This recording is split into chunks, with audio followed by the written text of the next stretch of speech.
Assalamualaikum warahmatullahi Assalamualaikum wabarakatuh. warahmatullahi wabarakatuh. Selamat siang teman-teman, sahabat perpustakaan.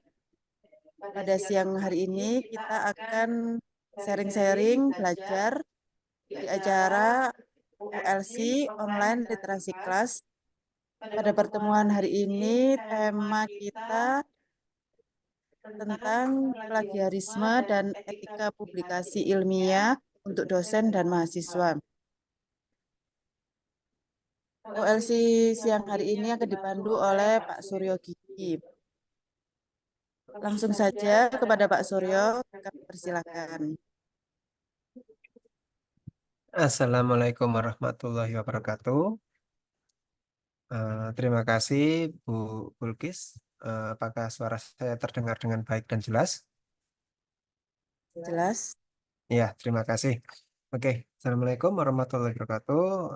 Perkenalkan, nama saya Suryo Gigi, pustakawan Umsida. Nah, untuk online kelas OLC kali ini kita akan membahas plagiarisme dan etika publikasi ilmiah untuk dosen dan mahasiswa.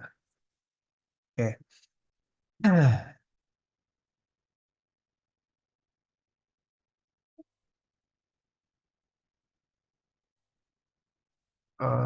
Pertama-tama yang akan saya bahas di sini adalah definisi eh, plagiarisme. Nah, jadi plagiarisme ini adalah perbuatan secara sengaja atau tidak sengaja dalam memperoleh eh, kredit atau nilai untuk suatu karya ilmiah dengan mengutip sebagian atau seluruh karya ilmiah pihak lain yang diakui sebagai karya ilmiahnya tanpa menyertakan sumber secara tepat dan memadai.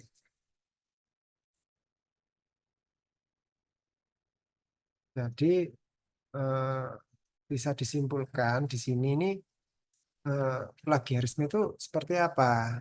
Nah, plagiarisme itu atau penjiplakan karya ilmiah ini merupakan tindakan tidak etis yang bertentangan dengan prinsip-prinsip akademik. Nah, berikut ini penjelasan mengenai plagiarisme dan etika publikasi ilmiah yang penting untuk kita ketahui oleh dosen dan mahasiswa. Nah, jadi eh, tindakan menyalin karya, ide, data, atau kata-kata orang lain tanpa memberikan kredit atau pengakuan yang pantas kepada sumber aslinya, tindakan ini maka dianggap sebagai pencurian intelektual dan dapat merusak reputasi akademik serta karir seseorang. Nah, bentuk-bentuk plagiarisme itu sendiri meliputi beberapa hal ya, seperti ini. Eh, Menyalin kata-kata secara langsung. Nah, ini namanya mengambil teks dari sumber lain tanpa menggunakan tanda kutip atau memberikan pengakuan. Kemudian, parafrase tanpa pengakuan. Nah, mengubah beberapa kata atau struktur kalimat dari sumber asli tanpa memberikan pengakuan. Kemudian, menggunakan ide tanpa kredit. Nah, ini mengambil ide, konsep, atau teori orang lain tanpa menyebutkan sumbernya. Ini tidak boleh. Kemudian plagiarisme diri sendiri. Maksudnya seperti apa? Itu menggunakan kembali karya atau bagian dari karya yang sudah dipublikasi sebelumnya tanpa memberikan referensi yang tepat. Nah, etika publikasi ilmiah ini sendiri adalah seperangkat prinsip ya yang mengatur perilaku dan tanggung jawab penulis dalam proses publikasi karya ilmiah. Nah, beberapa prinsip etika publikasi ilmiah ini meliputi beberapa hal ya. Yang pertama itu orisinalitas. Nah, orisinal ini karya yang dipublikasi harus merupakan hasil penelitian atau pemikiran yang asli penulis dan setiap penggunaan karya orang lain harus diakui dengan tepat. Nah, kemudian transparansi. Penulis harus jujur tentang metode penelitiannya, data yang digunakan, dan hasil yang diperoleh eh, dengan hipotesis eh, yang merupakan ini tidak melanggar etika istilahnya. Yang hipotesis yang tidak merupakan pelanggaran etika. Kemudian atribusi. Nah, apa maksudnya? Semua sumber termasuk ide, data, dan teks harus diberikan kredit yang tepat melalui referensi yang sesuai. Kemudian konflik kepentingan. Nah, konflik kepentingan ini penulis harus mengungkapkan setiap potensi konflik kepentingan yang dapat mempengaruhi hasil penelitian atau interpretasi data. Ini penting sekali ya, teman-teman.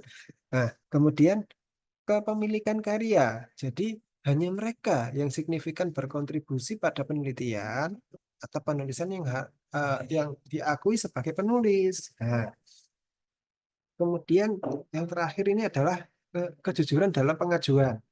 Nah, penulis tidak boleh mengirimkan karya yang sama ke lebih dari satu jurnal pada waktu yang bersamaan atau mengirimkan karya yang telah dipublikasi sebelumnya tanpa izin, walaupun itu milik sendiri itu tidak boleh.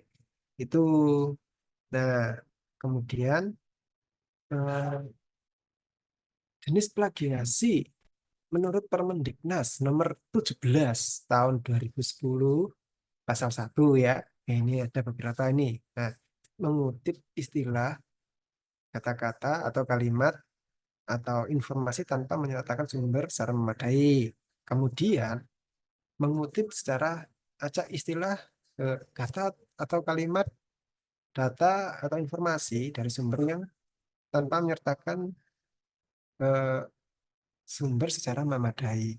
Kemudian menggunakan sumber gagasan, pendapat atau pandangan, serta atau teori tanpa menyertakan sumber secara memadai.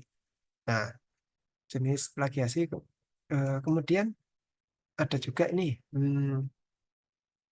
jenis plagiasi yang dengan kata-kata atau kalimat sendiri dari sumber kata-kata dan atau kalimat gagasan, pendapat, pandangan, atau teori tanpa menyertakan sumber secara memadai. Nah, maksudnya ini parafrase tanpa menyebutkan sumber itu termasuk jenis plagiasi. Kemudian, nah ini menyerahkan suatu karya ilmiah yang dihasilkan tanpa dipublikasi, yang telah dipublikasi oleh pihak lain sebagai karya ilmiahnya tanpa menyatakan sumber secara memadai. Nah, ini eh, seperti merubah nama autor atau cause author itu termasuk beberapa jenis plagiasi yang dirumuskan oleh Permendiknas nomor 17 tahun 2010 pasal 1. Seperti itu ya. Kemudian ini terus kita yang bisa dijadikan sumber apa saja. Nah, karya ilmiah yang bisa dibuat atau diterbitkan, dipresentasikan atau dimuat dalam bentuk tertulis, baik cetak maupun elektronik, itu bisa dijadikan sumber. Nah, yang dimaksud dengan dibuat, ya ini dapat berupa macam-macam ya, komposisi musik, perangkat lunak komputer, fotografi, lukisan, sketsa, patung, atau karya ilmiah sejenis yang tidak termasuk kategori 1 sampai 6. Nah, itu bisa eh, dijadikan sumber kayak PowerPoint atau maklumat apa itu bisa. Pokoknya itu sumbernya asli. Itu. Selanjutnya yang dimaksud dengan diterbitkan menurut Permendiknas ini apa aja? Eh, ada 5 ini.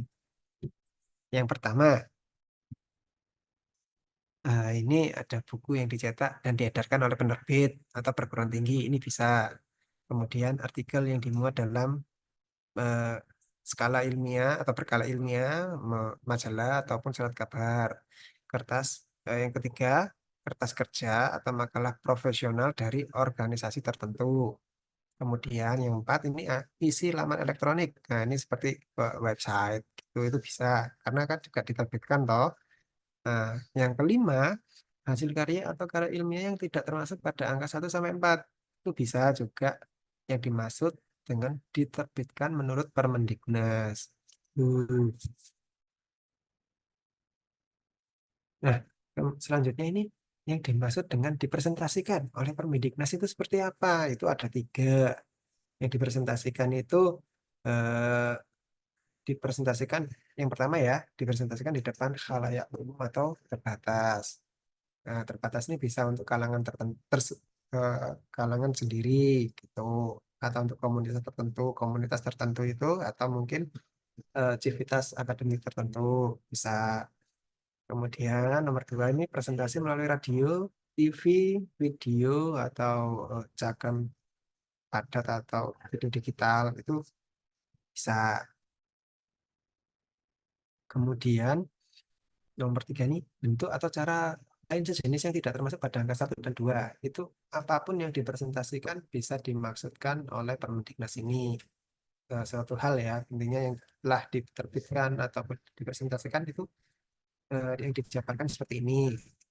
Oke, selanjutnya kita membahas, nah ini, selanjutnya ini plagiasi menurut KOPE, Komite on Publication Ethics. Ada 2 ya. Jadi yang pertama ini auto plagiarisme atau self plagiarism. Nah, apa yang dimaksud ini? Nah, ini penjelasannya di bawah. Auto plagiarisme ini eh, tindakan yang menggunakan kembali karya atau tulisan sendiri yang sebelumnya telah dipublikasi atau diserahkan tanpa memberikan atribusi atau pengakuan yang memadai bahwa karya tersebut telah digunakan sebelumnya gitu. Jadi hal ini termasuk dalam kategori pelanggaran etika akademis karena dapat memberikan kesan karya tersebut itu baru, padahal sebenarnya sudah pernah digunakan. Begitu contohnya seperti ini. Contohnya ada 2 ya. Mengulang karya tulis yang sama di beberapa kursus atau kelas tanpa izin dari instruktur.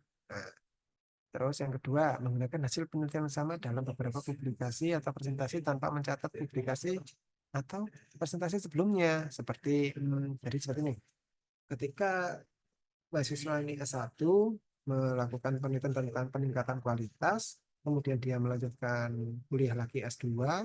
Nah, dari skripsi yang sudah selesai tadi itu dilanjutkan lagi di tesisnya menggunakan judul yang sama. Peningkatan kualitas ini tidak boleh. Ini karena juga tergolong dari self plagiarisme. Begitu. Kemudian selain self plagiarisme itu apa juga ada lainnya? Ada. Menurut Kopo ini ada 2 ya, selain auto plagiarisme dan self plagiarisme. Tapi yang kedua nih murni plagiarisme. Nah, jadi apa itu maksudnya? Nah, ini plagiarisme ini tindakan mengambil karya, ide, kata-kata, atau pemikiran orang lain dengan menggunakannya sebagai milik sendiri tanpa memberikan pengakuan yang tepat kepada sumber aslinya. Nah, plagiarisme merupakan pelanggaran etika akademik dan intelektual secara dapat memiliki konsekuensi serius, termasuk sanksi akademik. Nah, efeknya apa? Bisa merusak reputasi atau bahkan ke ranah tindakan hukum begitu.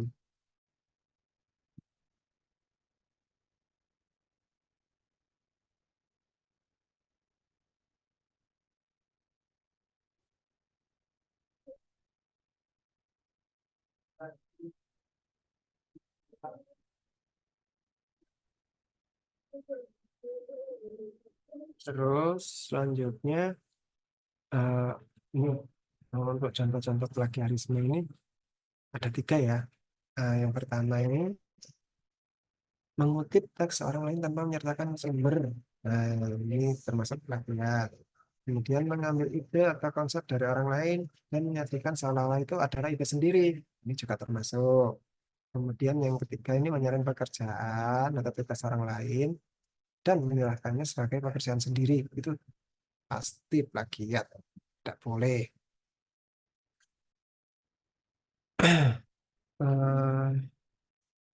Oke, ya seperti ini ya contohnya. Ini contoh hasil mahasiswa yang plagiatnya hampir 100%. Nah, ini dilihat ya persentase plagiatnya seperti ini, sumbernya yang paling banyak dicontek dan presentasinya terlihat di bawahnya. Jadi ini juga perlu diteliti. Terkadang memang ada sesuatu jenis self plagiarisme juga mungkin bisa saja terjadi atau memang dia benar plagiarisme gitu.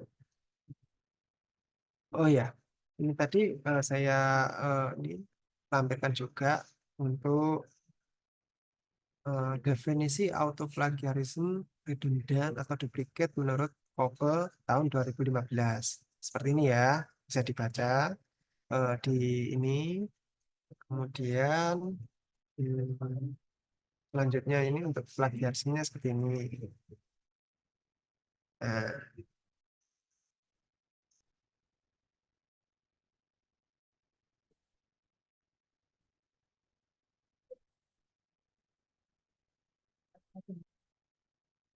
nah, kemudian saya lanjutkan lagi ya. Nah, untuk penanggulangan plagiasi ini ada beberapa cara. Ini ada 6, yaitu dari yang pertama itu parafrase, yang kedua itu mengutip, yang ketiga itu mengutip langsung.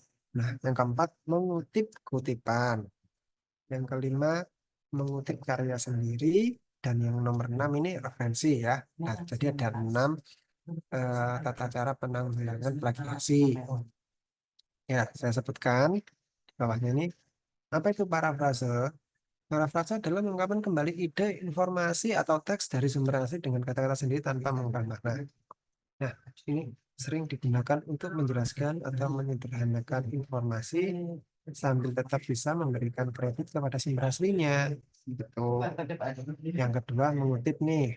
Nah, mengutip ini tindakan yang memberikan kredit atau atribusi kepada sumber asli dari ide, informasi, atau teks yang digunakan dalam karya tulis.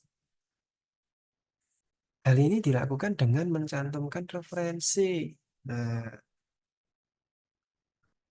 eh, referensi atau sumber dari mana informasi tersebut berasal. Itu baik kutipan langsung maupun parafrase. Sama ya. Kemudian untuk mengutip langsung seperti ini ya. Mengutip langsung ini tindakan mengambil kata-kata persis dari sumber asli dan menyertakannya dalam karya tulis. Apa ya, kutipan langsung ini harus diletakkan dalam tanda kutip. Nah, ada tanda kutipnya nanti sebelum mengutip itu. Dan disertai dengan referensi yang jelas untuk menunjukkan asal sumber. Ini harus disertakan. Itu. Terus,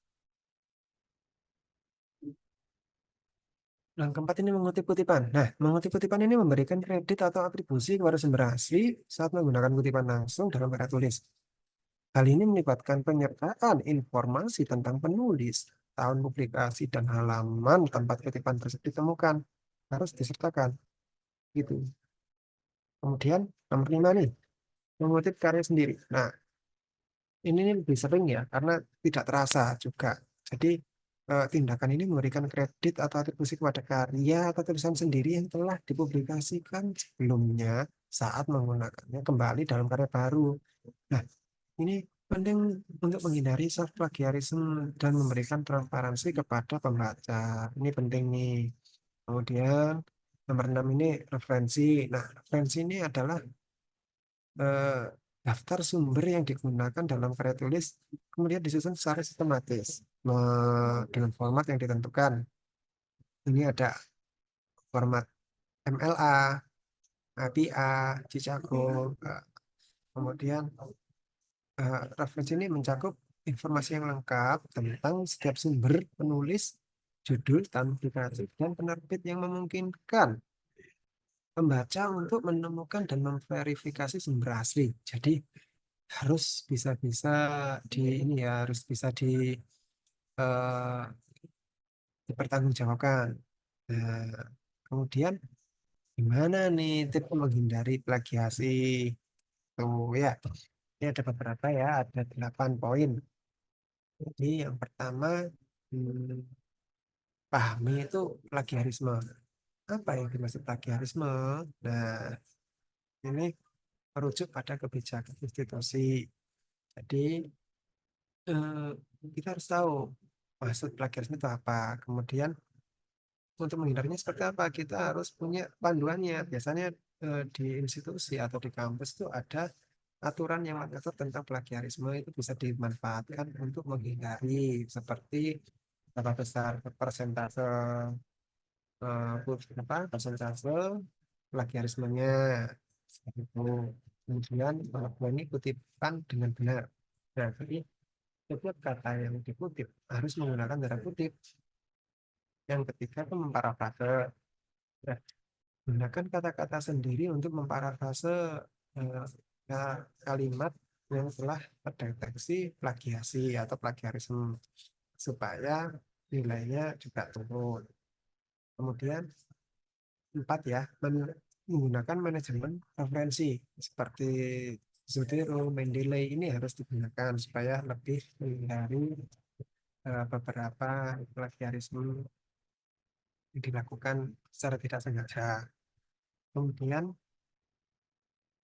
gunakan software deteksi ini untuk mengecek ya istilahnya eh, sejauh mana kita terlibat plagiarisme atau tidak. Ini Turnitin ya softwarenya bisa datang ke perpustakaan, nanti akan dapat bantuan dari petugas perpustakaan yang ada di kampus 123 atau eh, mengunjungi website perpus. Di situ ada nanti alurnya bagaimana menggunakan software deteksi plagiarisme. Yang nomor 6, pelajari gaya kutipan yang benar. Nah, ini ada APA, MLA, Jejago ini apa ini juga ya gaya kutipan yang harus diperhatikan ini. Kemudian minta bantuan jika diperlukan. Ini konsultasi dengan dosen atau pembimbing. Kemudian nomor 8, buat karya sendiri berdasarkan orisinal atau kreativitas. Nah, selanjutnya seperti ini ya contoh format apa ya software Zotero itu tadi sendiri. Oke. Kemudian ini beberapa manipulasi yang bisa dilakukan ini tidak boleh ini karena melanggar etika penulisan karya ilmiah. Jadi seperti memasukkan karakter di antara dua kata, kemudian dirubah fontnya jadi putih. Ini nggak boleh ngakali mesin plagiarisme.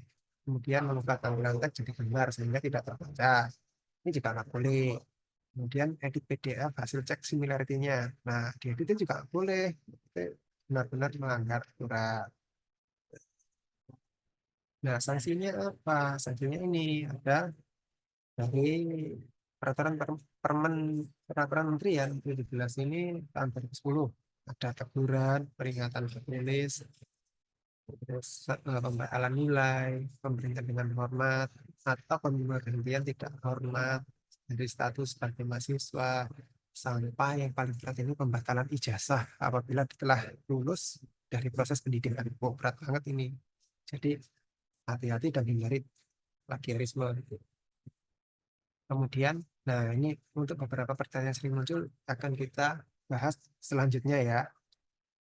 Nah, boleh nggak menerbitkan artikel yang sudah muncul online? Nah, tapi bukan proceeding atau buku nih. Nah, seperti ini. Jawabnya, bolehkah withdraw ya? Ini tadi nomor 2 ini ya. Boleh nggak? Boleh. Jadi ada syaratnya author mendapatkan notif accept dulu, kemudian sebelum di layout editing, hendaknya di author dikonfirmasi gitu. Nah, selanjutnya boleh nggak menerapkan withdrawal fee? Nah, tidak boleh karena penarikan sebelum terbit adalah hak autor meski sudah diterima. Kemudian untuk melakukan penarikan, hendaknya author konfirmasi ke jurnal ilmiah untuk notif dan tidak etis jika ada fee-nya. Itu ini penjelasannya. Kemudian boleh nggak membuat daftar hitam penulis? Jawabannya nggak boleh karena daftar hitam biasanya dibuat oleh jurnal untuk penulis yang melakukan multiple submission. Jadi kita nggak bisa. Kemudian multiple submission oleh penulis itu tidak beretika. Nah, yang tidak ada anjuran untuk membuat daftar hitam penulis karena tidak memungkinkan gitu. Kemudian boleh nggak meminta penulis mensitasi artikel tertentu? Jawabnya tidak boleh jika jawabannya sifatnya wajib karena tidak boleh diwajibkan begitu.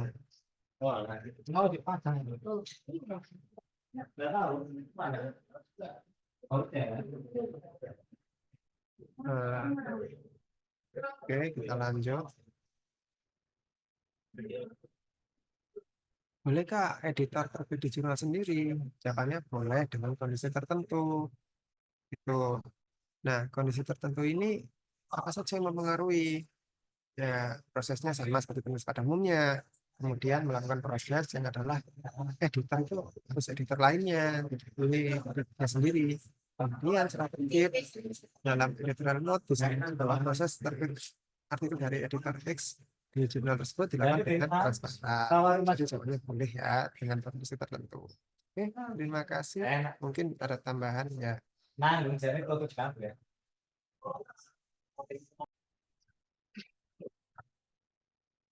Kemudian eh, ini ya, kemudian bolehkah menerapkan ini withdraw artikel ini sebelum diterbitkan? Nah, boleh. Dalam arti boleh ini seperti ini. Sorry, tidak boleh. Jadi penarikan sebelum terbit adalah hak autor. Kemudian untuk melakukan penarikan, hendaknya autor menginformasikan ke jurnal ilmiah. Nah, kemudian tidak etis jika ada withdrawal-nya. Kemudian selanjutnya seperti ini ya. Namun diperbolehkan jika ada submission fee gitu.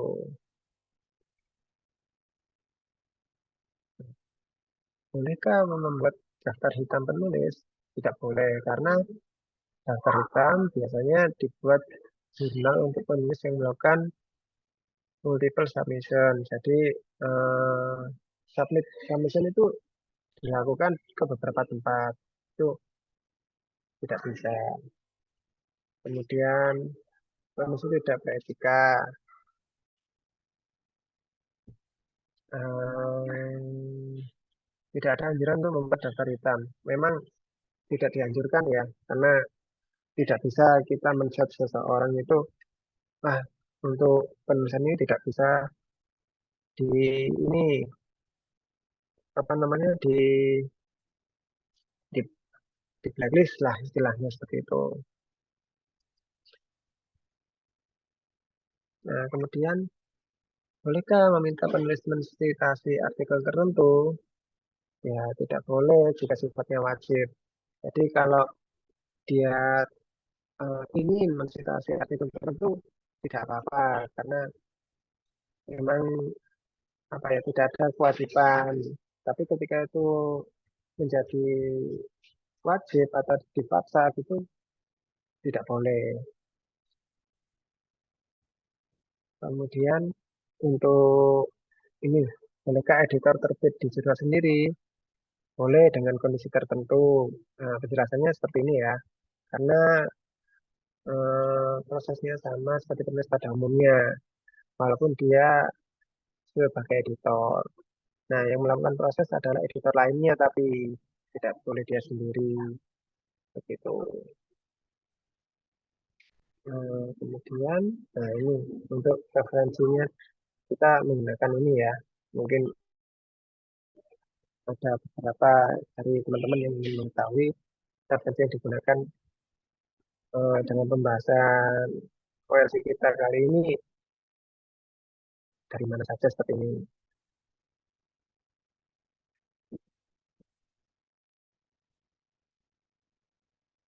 Nah, oke, terima kasih untuk perhatiannya.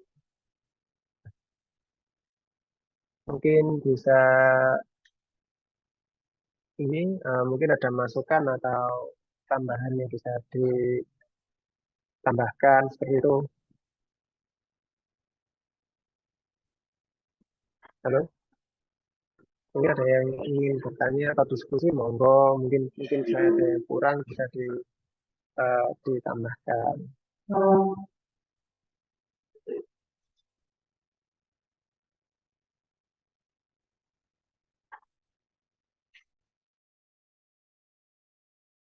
Monggo dari teman-teman mungkin ada yang mau menanyakan mengenai plagiarisme dan etikanya. Jadi bagaimana cara mengutip dengan baik, terus kemudian apa saja yang harus dilakukan sesuai dengan tuntunan dalam proses penulisan ilmiah itu, silakan ditanyakan. Masih ada waktu sebelum kita akhiri. Ya, Di Kak, kolom saya chat izin ada bertanya, pertanyaan. Kak. Oke, Mbak, silakan nama dari prodi mana? Saya persilakan. Saya Rita Agustiningrum dari Prodi S1 Kebidanan dan Profesi.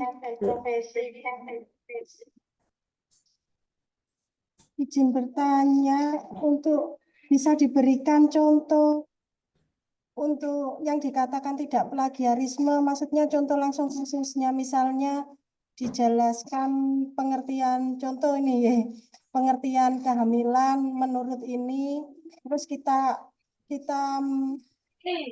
membuatnya yang benar kalau itu tidak plagiarisme itu seperti apa. Terus saya juga pernah membaca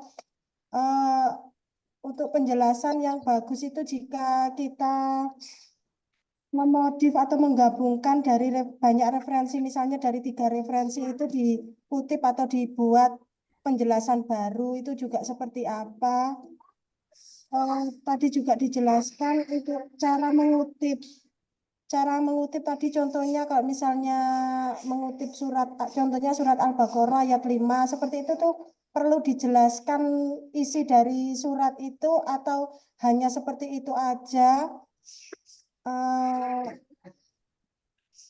Kalau misalnya contohnya bukan dari surat itu seperti apa, misalnya dari artikel siapa, tahun berapa, seperti itu saja atau disebutkan juga penjelasannya gitu. Oke, Pak Seperti itu Surya, yang saya monggo. terima Ada kasih. tambahan lain, Mbak? Jadi gini ya, untuk contoh kita mengutip seperti Al-Baqarah tadi yang dijelaskan Mbak Rita Agustin ini, kita bisa langsung menggunakan kutipan langsung ya. Jadi tergantung konteksnya, bisa tidak langsung itu kita memparafrase, tapi untuk ayat suci lebih baik saya sarankan mungkin kita mengutip langsung saja seperti yang biasa kita ketahui gitu ketika ada penceramah agama atau ketika di kampus misalnya kita mengutip teori, biasanya untuk teori skripsi gitu ya, yang teori dan teorinya atau teori utama itu kita lebih disarankan untuk mengambil langsung kutipan langsung saja. Itu biasanya kita menyebutkan juga dari mana asal teori itu didapatkan atau kata-kata itu didapatkan, nah, itu diberi kutipan gitu tidak apa-apa. Itu Ada contohnya Pak Suryo yang mungkin bisa yang bisa diperlihatkan di sini. Contohnya ini apa? Contoh artikel yang kutipan artikel. Ini contohnya seperti ini. nah, Contoh, untuk contohnya ini saya ada juga nggak ada contoh di yang bisa sini. diperlihatkan? Belum saya bikin PowerPoint-nya. Tapi setidaknya saya bisa menjelaskan minimal seperti ini. Untuk kutipan itu pasti menggunakan ada kutip ya. Kemudian kita juga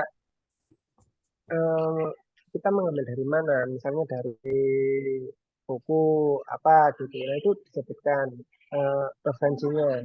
Nah referensinya itu di akhir dari kutipan tersebut. Jadi lebih kita menjelaskan bagaimana kita itu mengambil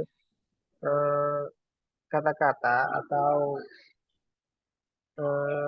sesuatu intisari itu tidak tidak asal gitu loh. Jadi ada landasan hukumnya atau ada sumbernya ya. Nah, sumbernya itu tadi kita sebutkan. Itu lebih lebih lebih bisa dipertanggungjawabkan lah istilahnya. Untuk contohnya, mohon maaf saya belum ada ya ini di slide saya ini belum ada. Oke, Mbak, gini ya, mungkin bisa saya bantu. Ya. Jadi mengenai kutipan ya, yang dimaksud dengan kutipan langsung dan mana yang kutipan tidak langsung. Kutipan tidak langsung itu kan contohnya parafrase itu tadi kan, kutipan tidak langsung itu.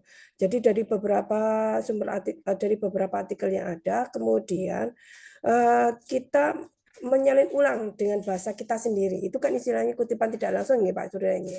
Sedangkan kutipan langsung itu kita mengambil dari pernyataan atau pernyataan seorang tokoh atau kemudian pernyataan teori yang dikemukakan oleh seorang ilmuwan mengenai sesuatu hal. Contohnya seperti apa? Contohnya kemudian teori sosial dikemukakan teori sosial. Contoh yang terkenal contoh teori sosialnya yang dikemukakan oleh Karl Marx gitu ya. Nah, itu kemudian itu bisa ditulis. Jadi diambil dari mana sumbernya? Itu kutip. Nanti kemudian bisa dimasukkan di daftar di dalam catatan kakinya itu ini teorinya punya siapa, diambil dari mana. Jadi begitu. Kira-kira sudah jelas atau belum ya? Mungkin dari keterangannya saya berikan ini. Ada mungkin pertanyaan atau tambahan? Sampun, sampun Bu, sudah jelas ya. Terima kasih. Yeah. Oke, ada mungkin yang lain? Ya, silakan mungkin bisa boleh bertanya gitu. Kita seperti ini aja, kita kayak diskusi kelas ya. Ini online kelas kan ya, jadi kita bisa sharing atau diskusi di sini seperti apa mungkin bisa saling melengkapi atau ditambahkan apa yang kurang gitu. Tidak apa-apa. Mungkin ada yang mau tanya.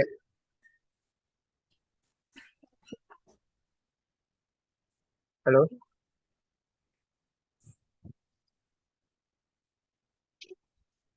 Ada teman-teman sekalian yang ingin bertanya kembali Tadi mengenai kayaknya tema ada kali ini? 3 kayaknya tadi. Bisa press hand juga di aplikasinya, press hand.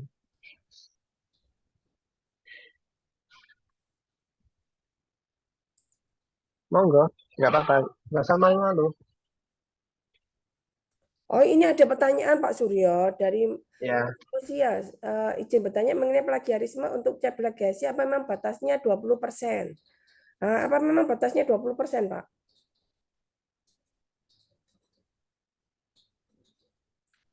Oke, atau saya jawab aja ya. bentar. Halo, 20% suaranya ini, putus-putus. halo, sudah jelas, Ya, Pak? Oke, oh gini. untuk Oke, cek plagiasi apa memang batasnya ada 20%? ya.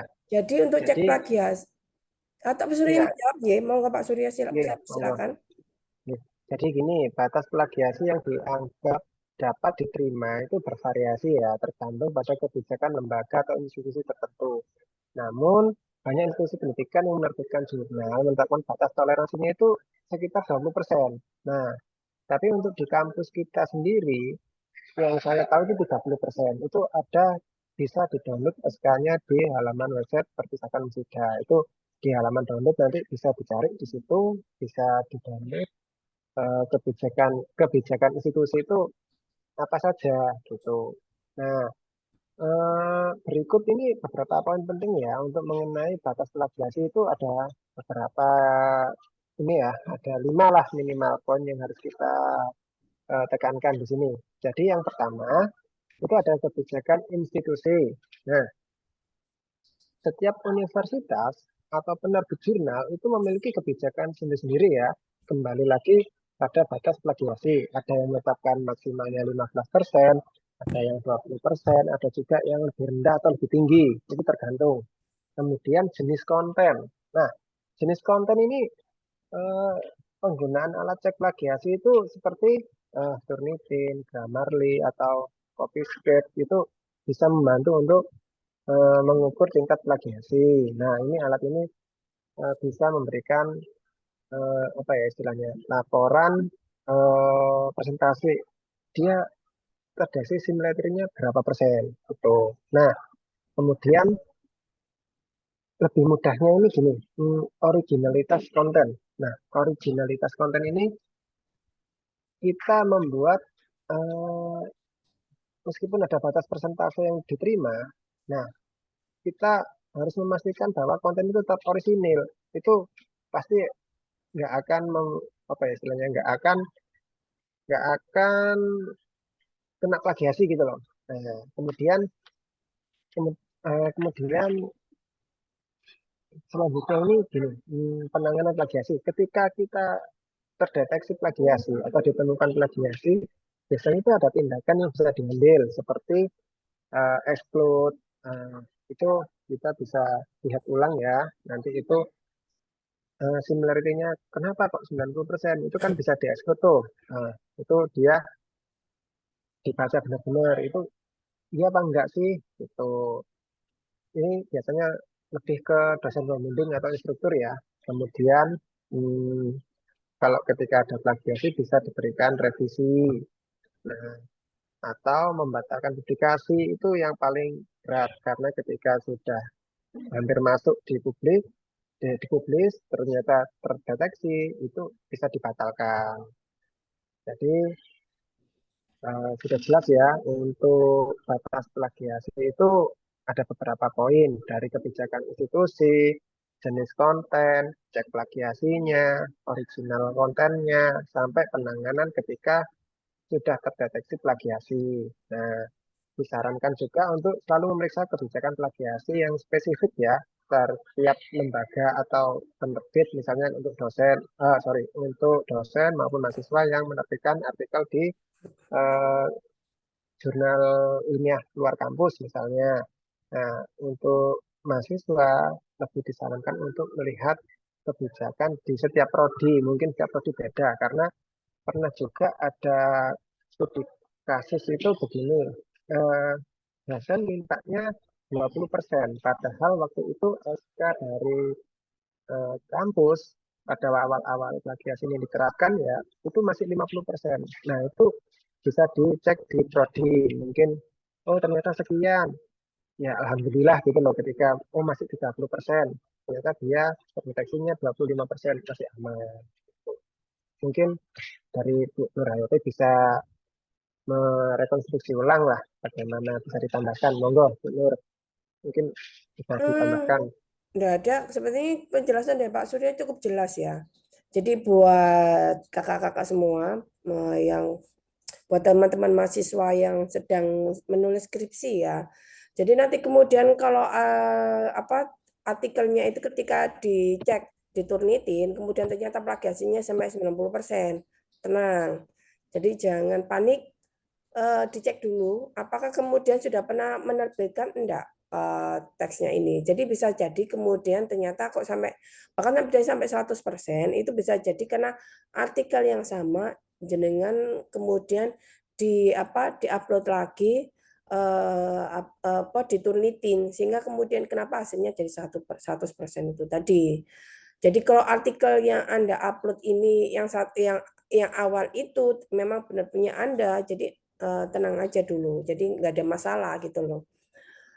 Pakai yang pertama itu ya, asal yaitu tadi artikelnya yang digunakan itu memang artikel Anda, yang diplagiasi artikel sendiri itu. Jadi kalau yang diplagiasi artikel sendiri tidak ada masalah.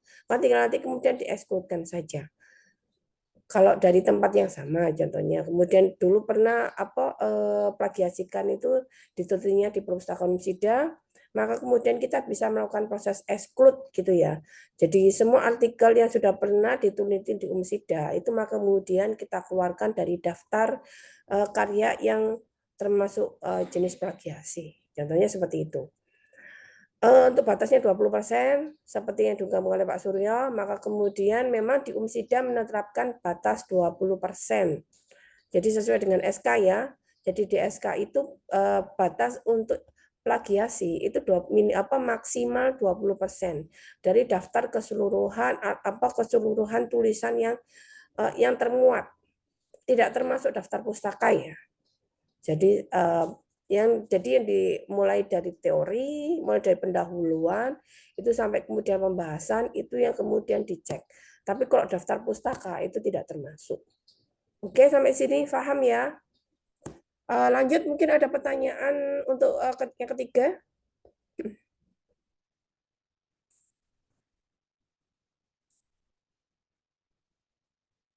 Ya, silakan. Mungkin ada yang mau tanya lagi.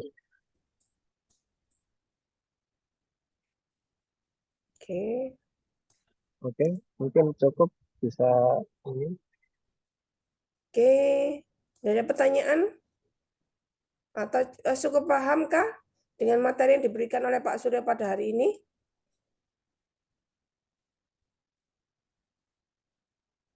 Oke,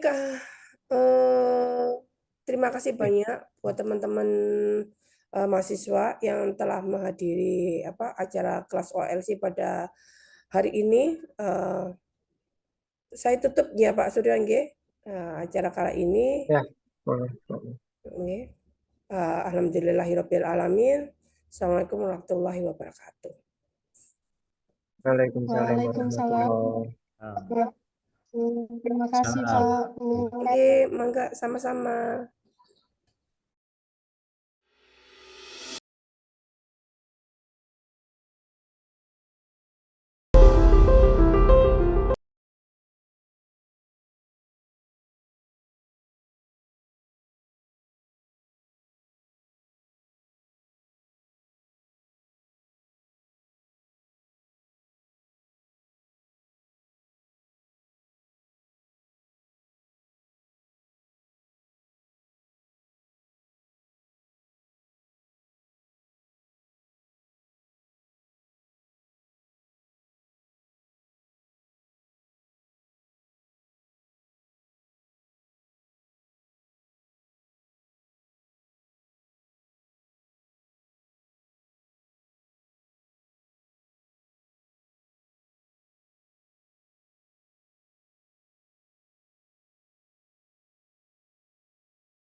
Anu disimpan di buku. Iya kan, cuma pernah. Iya kan, aja. Mungkin ini seperti aja. Nah iya, sampai hajah. Alhamdulillah.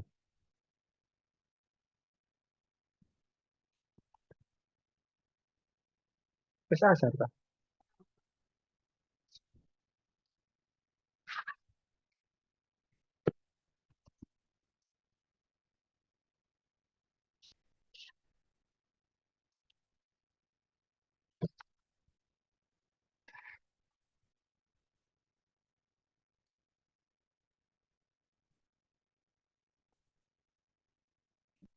Nih,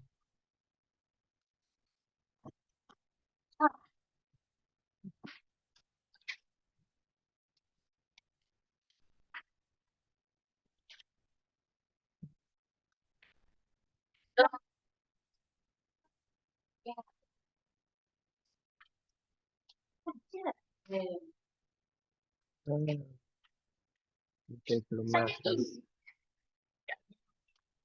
Sakit kurang.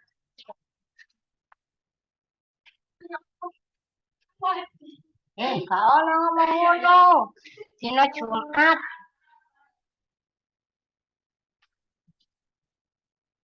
Tahu kemana? Dari mana? Saya sih kita ini. Saya nanti boy temen dah. Mulai ke kampus. Iya. Ya, plagiasi. Ngerti ya plagiasi? Plagiasi. Halo, apa namanya? Bapak. Oke, waalaikumsalam. Pokoknya gak ada nyontek ya. Terus ngorek sumber yang benar, cara mengutip. Itu betul. Terus, itu apa sih? Iya.